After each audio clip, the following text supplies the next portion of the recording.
At kaugnay nga ng balitang yan, bibigyan tayo ng update ng aming senior correspondent na si Noel Perfecto via phone patch. Manong Noel, magandang umaga sa iyo.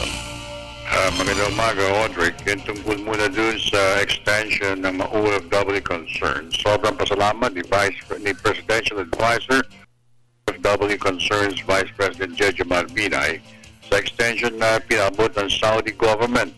Pinasalamatan rin ni Vice President Binay ang kaharian ng Kingdom of Saudi Arabia sa pagpapalawig ng 3 buwan para maisaayos ang ating mga kababayan doon ng kanilang mga dokumento. Samantala, wala pa ring balita ang mga otoridad tungkol kung kailan mabibita ang Pinay Drive Mule sa bansang China. Ang alam lamang ni na VP Binay na siya namang Presidential Advisor for OFW Concerns at mga DFA authorities ay hindi pa palalagpasin o hindi na palalagpasin pa ngayong araw na ito. Kung paano gagawin ang pagbitay ay bulag pa rin ng mga otoridad. Pero ang tungkol naman sa pamilya ay masusunod. Kung sila masusunod ay sa KVP Binay, mas gugustuhin nila na makremate na lamang ang kanilang mahal sa buhay.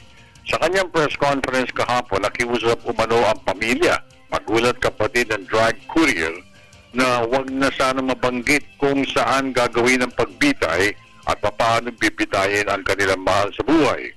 Niliwanag ni Binay na walang makukuha ng namang benefits ang drag mule sa DOLE at OWA dahil labas-pasok ito sa bansang China bilang isang turista.